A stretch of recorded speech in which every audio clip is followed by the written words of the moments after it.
What's up, you bookish people? All good? Great. दोस्तों, आज का टॉपिक थोड़ा अलग है, थोड़ा इंटेंस है। ये बुक ना 2000 साल पहले लिखी गई थी। साल 2000 में नहीं, 2000 साल पहले। लेकिन इसका कंटेंट आज भी काफ़ी रेलेवेंट है, इसके लिए मैंने ये बुक उठाई है। बुक का नाम है द आर्ट ऑफ वॉर, जिसे लिखा है सन त्जू नाम के एक मिलिट्री स्ट्रैटेजिस्ट ने। इंटरेस्टिंग पार्ट पता है क्या है कि ये बुक ना सिर्फ बैटल फील्ड के लिए नहीं लिखी गई है, बल्कि नॉर्मल लाइफ के लिए भी लिखी गई है। क्योंकि वॉर्स सिर्फ बैटल फील्ड में नहीं हो रहे ना, हम सभी की लाइफ में हो रहे हैं। कभी करियर को लेके, कभी रिलेशनशिप को लेके, उससे भी ज़्यादा हमारे दिमाग में। तो बिना टाइम वेस्ट किए देखते हैं इस बुक को और ज़्यादा डिटेल में। So sit back and relax and here we go. Sun Tzu कहता है every battle is won even before it is fought. So then where it is fought? It is fought in your mind. ठीक है, कोई भी लड़ाई लड़ने से पहले अगर आप उसको पहले अपने दिमाग में लड़ के जीत लो ना, तो जब आप एक्चुअली बैटल फील्ड पे उतरोगे तो आपके लिए चीज़ें काफ़ी आसान होंगी। अब इसके लिए एक रियल लाइफ पैरेलल ले लेते हैं। बच्चे एग्ज़ाम के पहले प्रिपरेशन नहीं करते और फिर कहते हैं यार पेपर टफ था। भाई पेपर टफ नहीं था, तेरी प्रिपरेशन वीक थी। और जहाँ प्रिपरेशन वीक होती है वहाँ पे एक्सक्यूजेस स्ट्रॉन्ग हो जाते हैं। हाँ, मैं जानता हूँ कि कभी कभार क्वेश्चंस काफ़ी ट्विस्ट एंड टर्न्स के साथ आते हैं, तो हमें लगता है यार ये क्या आ गया, out of the syllabus question, ये तो बुक में है ही नहीं, राइट? लेकिन एग्ज़ाम है ना, अगर आप पहले से ही प्रिपेयर रहो कि भाई एग्ज़ाम है तो सवाल कहीं से भी आ सकता है, तो आपको इतना टेंशन नहीं आएगा क्वेश्चन पेपर में वो सवाल देख के, क्योंकि आपने पहले से ही अपना माइंडसेट बनाया है कि भाई कहीं से भी आ सकता है, राइट? तो ऑथर यहाँ पे ये कहना चाह रहा है कि किसी भी सिचुएशन में सर्वाइवल के लिए मेंटली प्रिपेयर्ड होना बहुत ज़्यादा ज़रूरी है। बुक का सबसे फेमस प्रिंसिपल है know your enemy and know your self. लेकिन हम लोग क्या करते हैं, पहले वाले को फॉलो करते हैं, जो कि है सामने वाले को समझना, लेकिन दूसरा वाला भूल जाते हैं, जो कि है खुद को समझना। ठीक है, हम हमारे कॉम्पिटिटर का गेम एनालाइज करते हैं पर खुद के वीकनेसेस को इग्नोर कर देते हैं। अब यहाँ पे सोचने वाली बात है ना कि अगर आप अपने कॉम्पिटिटर को एनालाइज कर रहे हो तो क्या वो आपको नहीं करता होगा? अगर वो आपको अपना कॉम्पिटिटर मानता है तो ज़रूर करता होगा। बात तो सही है। इसके लिए सबसे पहले अपने वीकनेसेस पे काम करो, उनको स्ट्रेंथन करो, फिर सोचो कि उसको कैसे गिराया जाए। ठीक है, आजकल लोग अपने कंपटीशन से नहीं हार रहे, अपनी इनकंसिस्टेंसी से हार रहे।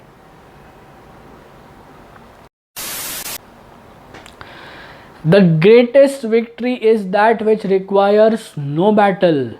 मतलब सबसे स्मार्ट इंसान तो वही है जो लड़ाई को अवॉइड करे। ठीक है, क्योंकि लड़ने के लिए ताकत नहीं लगती, झुक कर सॉरी बोलने के लिए ज़्यादा ताकत लगती है। क्योंकि मोस्ट ऑफ द टाइम लड़ाइयाँ ना ईगो ड्रिवन होती है। अब समझ लो कि आपकी किसी के साथ बोला बाली हो गई, अब वो आपको मारने आ रहा है, तो आप थोड़ी ना खड़े रहोगे, आप भी फुल ताव में आगे बढ़ोगे। फिर वो आपको एक मारेगा, आप उसको 2-3 बजाओगे। क्यों? क्योंकि बैक ऑफ द माइंड ये चल रहा होता है कि भाई जब भी कहीं पे ऐसा हंगामा होता है ना, लोग खड़े खड़े देखते रहते, क्या हो रहा है, क्या हो रहा है, कौन मार रहा है। तो दिमाग में आता है साला कहीं कोई जान पहचान वाला हमें देख ले, कोई दोस्त देखे तो ग्रुप में थूथू ना हो जाए कि भाई इसने मार खाया, राइट? तो इसकी वजह से हम भी पूरे जोश में रहते हैं। लेकिन ऑथर हमें ये कहना चाह रहा है यहाँ पे कि हर फाइट में लड़ना ज़रूरी नहीं होता, कभी कभी साइलेंस भी एक स्ट्रैटेजी होती है। ठीक है, जो फिर आपका दुश्मन ये सोचता है यार मैंने इसको इतना दर्द दिया लेकिन फिर भी ये कुछ बोला नहीं, एकदम शांत रह गया। और अगर जो कोई भी बंदा हर बार पलट कर वार करता है ना, वो अगर शांत हो जाए तो आपका दुश्मन एंग्शियस हो जाता है। वो सोचता है यार ये हर बार वार करने वाला है, क्या हो गया, मतलब यार मतलब ये कुछ ना कुछ मेरा बुरा करेगा या कुछ बड़ा करेगा। आपका साइलेंस आपके दुश्मन की नींदें उड़ा सकता है। इसके लिए हर बार रिएक्ट करना ज़रूरी नहीं होता, कभी कभी इग्नोरेंस भी पावर होती है। ठीक है, यहाँ पर मैं स्ट्रीट फाइट्स को भी थोड़ा सा हाईलाइट करना चाहूँगा। भगवान ना करे कि कभी आप किसी ऐसे सिचुएशन में पड़ो, लेकिन अगर ऐसा होता है तो अवॉइड करना ही बेस्ट ऑप्शन है। ठीक है, अगर आपका किसी सोफिस्टिकेटेड इंसान के साथ हो रहा है तो बात आगे बढ़ेगी ही नहीं। लेकिन अगर मान लो आपकी कभी किसी के साथ, जो किसी ऐसे बंदे के साथ या कुछ ऐसे लड़कों के साथ जो कि बोलते हैं ना सड़क छाप होते हैं ना, अगर आपकी उनके साथ कभी हो गई, उस टाइम पे भी आपको अवॉइड ही करना है, क्योंकि उनको पड़ी नहीं है ना उनको अपना करियर बनाना है, ना उनको फैमिली देखनी है, बस दिन भर आवारागर्दी करनी है, रात को दारू पी के रास्ते पे हंगामा करना है। इन पे पहले से ही कई सारे केसेस दर्ज होते हैं and they are always ready for a fight. लेकिन आपका ऐसा नहीं है ना, आपको अपनी फैमिली देखनी है, आपकी पार्टनर देखनी है, आपका करियर देखना है, एक अच्छी लाइफस्टाइल चाहिए आपको। तो जब आप इनके साथ पंगे करते हो ना, तो ये सारी चीज़ें एट स्टेक पे होती है। So it's better to avoid it.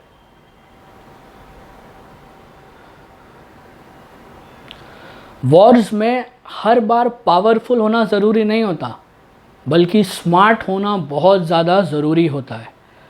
हमारे डिफेंस के हीरोज़ जब दुश्मन के घर में घुस के उन्हें मारने जाते हैं ना, तो वो प्लान एग्जीक्यूट करने से पहले ऑन पेपर काफ़ी प्लानिंग की जाती है, बैकअप प्लान्स बनाए जाते हैं, मॉक ड्रिल्स होती है।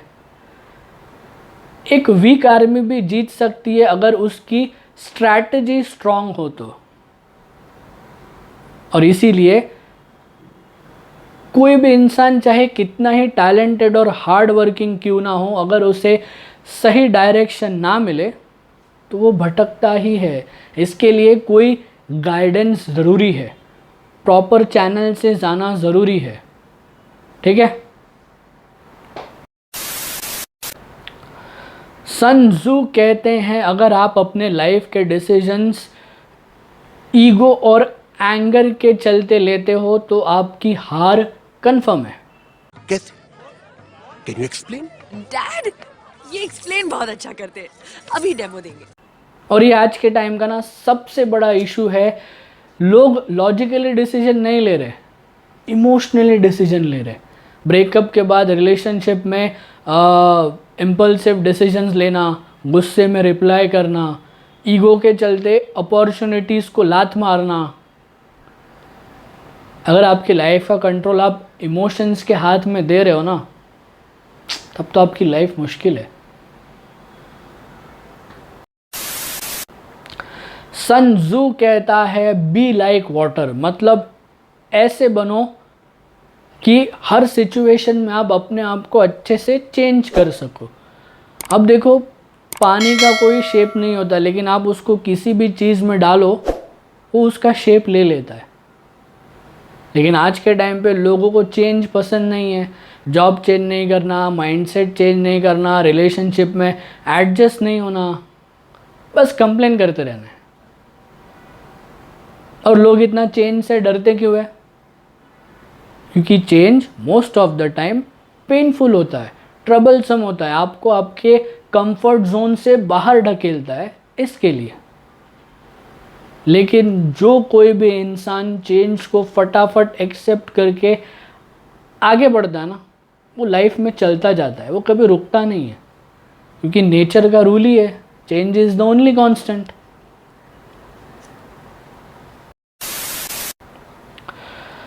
Okay, the art of war सिर्फ सोल्जर्स के लिए नहीं लिखी गई है, हम सभी के लिए लिखी गई है, क्योंकि हम सभी लोग किसी ना किसी लड़ाई में अटके पड़े।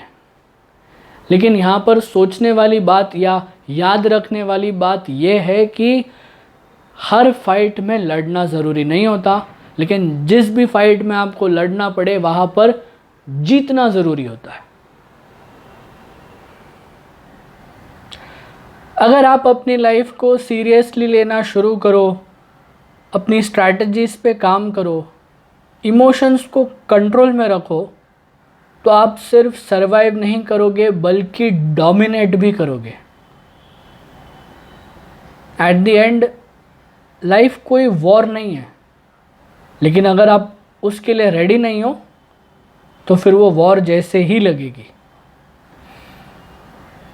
This is it from this book. अगर आप इस चैनल पर नए हो और ऐसे इंटरेस्टिंग वीडियोस को देखना चाहते हो तो प्लीज़ चैनल बुकिश बॉय को ज़रूर सब्सक्राइब करना। और अगर आप पुराने हो तो you know the drill, like share and comment. मिलता हूँ आपसे अगले व्लॉग में एक और धमाकेदार बुक के साथ। Until then stay happy, stay cool, keep reading and I will see you in the next chapter. Signing out, Tejas Lad.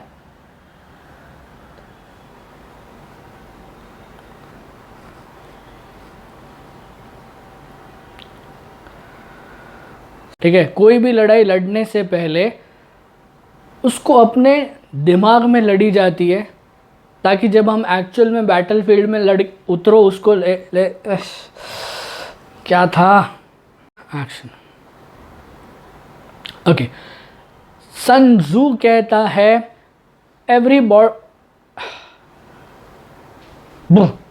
Sun Tzu कहता है क्या कहता है सन त्जू?